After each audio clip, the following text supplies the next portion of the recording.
There's already some really good resources for Palworld, and that is what this video is about. If you enjoy it, don't forget to leave a like, share it with your friends, and comment your thoughts down below. So the first thing to talk about, an interactive map that shows you everything in the game. Oh, this is actually insane. And like looking on the side, like go hide all and then you go and click on things. What do you mean there's 8 merchants? What do you mean there's 17 PAL merchants?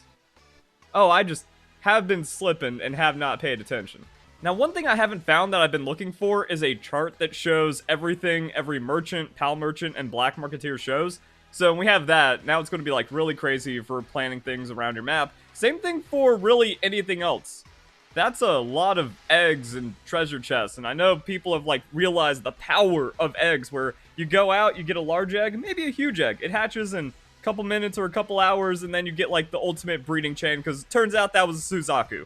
Same thing for chests. Like, what's the tech on just running into the mid game and then farming chests and like finding a silver key and then unlocking a schematic, and then you can use that to get some higher tier armor and stuff, and you don't even have to do anything in the game. So you can maybe skip a lot of progression and upgrades that way. Also, the nature reserves, tons of chests. So get out here as soon as possible, start farming. A lot of crazy different ways that people are exploring and experiencing the game, and then you can just kind of find everything else here. Oh, all the Alpha Pal locations, just in case you missed one. Same thing for the Life Monk effigies. There's way more than I thought there was, but this is going to be good for like finding a Life Monk effigy route. Like, why are there so many around here? Okay, get a Flying Pal, go and scoop those up, max out your catching. So there's probably going to be more updates and input as more and more useful things are found and put on the map. I was hoping that this would specifically... Oh, I was about to say, I'd hope this would specifically show some of the different eggs, because people are like, oh, you just find the huge egg in the volcano and you win. It's like, example, please? Then we have, like, eggs, PAL eggs. Some of these are like, oh, here's the large fire egg, go grab that. So as time goes on, hopefully these resources get even better, and then we have, like, all of the crazy locations and stuff like that. But yeah, interactive map. That's, like, the #1 most awesome needed thing for a game like this, especially an open world game. Actually, I haven't refreshed this page in a while, and they have added things like mining sites, a sulfur mining site. So yeah, it is just getting better and better. Also, we do have the mineshaft entrances, which is very nice. And also, I want to check out the dungeons, because yeah, a lot of dungeons, and it is kind of cool that they do show some of the levels on them. And that also, I think, explains, like, the differences between the dungeons and what pals you find inside. So there's the grottos, like the ravine grottos, the hillside caverns, the isolated caverns, and then mountain streams, and then this is a bit more obvious, like, oh, you're just in a different spot. So a really cool thing on top of, like, trader charts would also be the loot and pals that can be found in the different styles of dungeons. But other than that, like, yeah, everything's coming along really well. So this is the Map Genie Palworld Interactive map, but we also have Palpedia, where we have the Paldeck and all the details about a pal. So description even, partner skill, work skills, and then, oh, they even have the moveset for the active skills. And what levels they learn everything. That's really nice. The drops are here as well. You can also view the habitat and map. Oh, sick, and the map updated to show area levels because that was from this Reddit post over here. Very nice. So yeah, as time goes on, the resources are going to get better. We also have the base stats and everything else, max to full stomach, craft speed, food amount, rarity, the walk, running, riding, transporting, and mounting speed, which is all very good as well. The overworld drops, and then if it does have a farm, the farming. Now, what about the habitat for a pal that's not directly findable? Okay, so we don't have it like exactly as if you're looking at Cerebi and you get the specific details on a Pokemon that doesn't have a natural spawn, but this is all coming together. So we have habitats, breeding pals for Palpedia.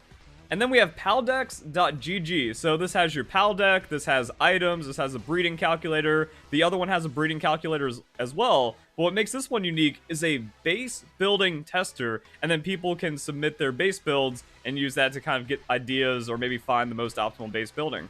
And there's also a calculator, so you can plan out your own base builds. Some people just out here memeing. So, ore and coal. Turns out, yeah, just all Anubis and then Jormuntide and Lylene to handle farming and planting for the food. Silly. But, I guess that's it. This guy with his everything base, Vixie, Mazarina, Mosandas, Jormuntide, Ignis, and then some other stuff. So, cake production, with the Bee-Guard, Mazarina, and Chicopee. Vixie for the Palsphere production, even though I feel like at that point, not necessary, but alright. Bushi for wood cutting, and then everyone else for like mining and doing some other stuff. And then Jormuntide is just going to instantly smelt everything you need. AFK ore mining, this dude doesn't have the Jormuntide. Panking with the 2 watering. I think at that point you just want Azurobe for the 3, right? And then Phalaris for more transport, just to make sure, even though Anubis has good transport.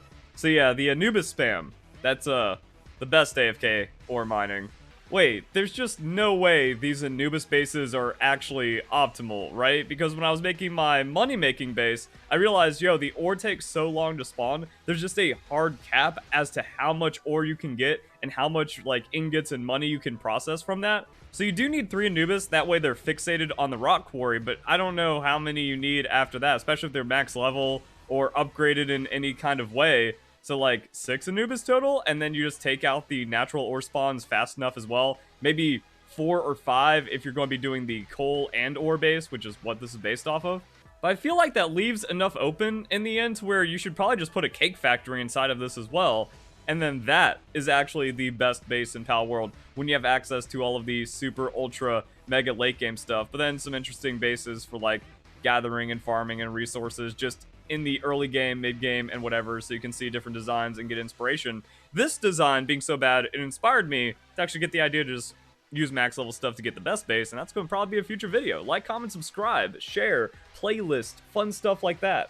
So we got some pretty good stuff, but also the Google Doc is still OP, where you can just look up any pal, find all of the breeding calculations, and then in the same page, you can kind of look over at pal stats and all of their things as well. So not as clean, not as imported into a website and given some polish, but I just find this to be really good, and you can access it from the Reddit post with the all breeding combinations from the data mine spreadsheet, and then you can make your own copy right here, and then you just have access to it. So I've been keeping this page open forever, just kind of with all the details, but now it's going to be interesting to see how all of this comes together by using the other resources that are becoming available to us. They get updated, they get better, more people make more new things. And now I'm just looking for the more abstract stuff, like what kind of eggs are found where and what hatches from them. That way you can like plan your early mid-game like snowballing shenanigans with those, as well as the actual full loot tables of the merchants and pal traders.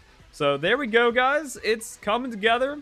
I'm really interested in the Palworld map because it just kind of shows like, oh, there's more things than you realized or ever knew, just kind of hiding in the nooks and crannies of this game. It's good to kind of know where they are. So hope you guys enjoy the video. Hope you all have a nice day. Thank you very much for watching.